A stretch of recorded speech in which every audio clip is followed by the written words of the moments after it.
Buenos Aires is one of our favorite cities in the world, so as soon as we arrived, we hit the ground running. In this guide, we'll be visiting numerous neighborhoods including Recoleta, San Telmo, Boca, and Palermo, while showcasing a mix of fun activities and main attractions. Let's begin with the city's most identifiable landmark. The obelisk is located at the intersection of Avenida 9 de Julio and Avenida Corrientes, and it was built to commemorate the 4th centenary of the founding of the city. The Pink House is home to the President's office. Apparently, it was painted pink to diffuse tension between the two opposing political parties, red for the Federals and white for the Unitarians.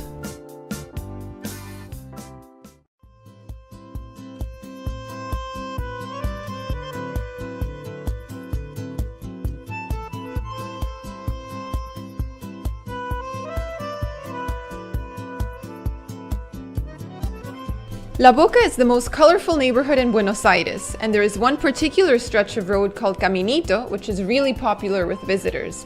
Here you can see live tango performances, shop for souvenirs, and have fun photographing the brightly colored houses.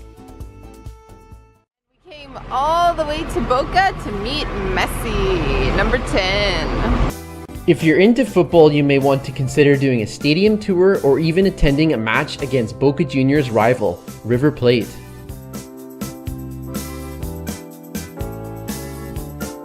This may seem like a rather morbid attraction for a city guide, however, Recoleta Cemetery is one of the most beautiful cemeteries in the world. It contains elaborate mausoleums with statues, crosses, and guardian angels watching over the tombs. It also contains the graves of notable people, but none is more visited than that of Evita Perón.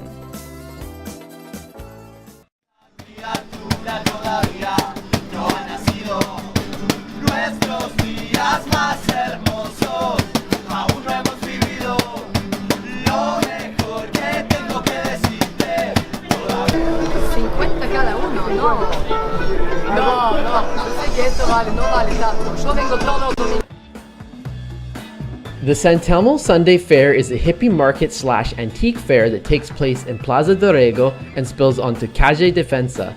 Here you can pick up souvenirs, listen to live music, sample some of the street food, or browse some antiques for your own collection.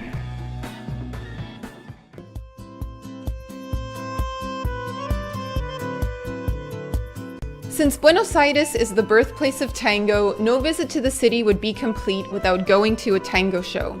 If you're feeling a bit ambitious, you can even join a tango dancing lesson.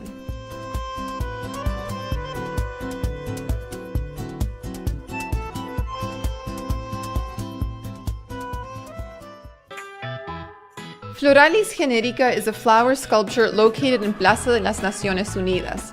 What makes this sculpture pretty cool is that it is designed to open its petals in the morning and close them in the evening. Just across the street, you'll also find the National Museum of Fine Arts. It holds an international collections of paintings from the Middle Ages up to the 20th century, as well as works by Argentine artists. For a shopping experience in Buenos Aires unlike any other, you should head over to Galerías Pacífico. Located at the intersection of Calle Florida and Avenida Córdoba, this structure boasts hand-painted frescoes, a glass-covered atrium, and plenty of high-end brands.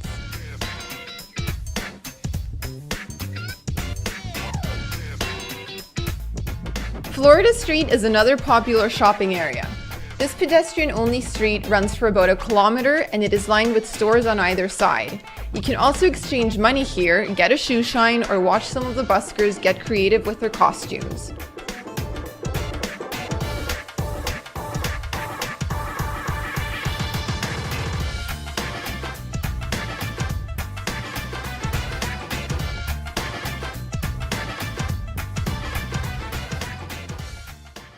Puerto Madero is another neighborhood you should check out on your visit to Buenos Aires.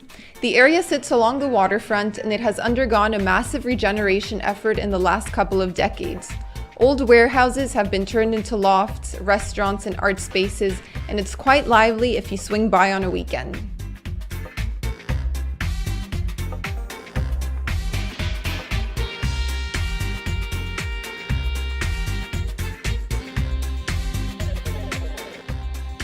Plaza San Martin is a park located in the neighborhood of Retiro. The plaza gets its name from the giant sculpture of José de San Martín, the nation's liberator.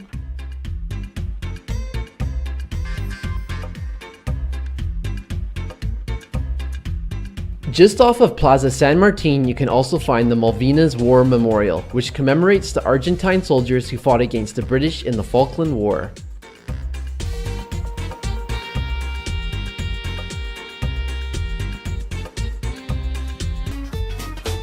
Palermo is one of the trendier neighborhoods in the city, with tree-lined boulevards, a mix of old mansions and luxury condos, plus lots of cafes with outdoor seating.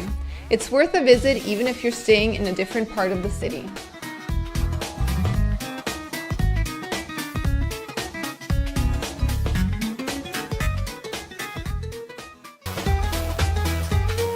Let's face it, you're going to encounter at least one protest while you visit Buenos Aires. It was our experience that there was some type of demonstration at least every other day, but if there's one thing we really admire about people in this country, it's that they're very politically active and they'll take to the streets to make their voices heard.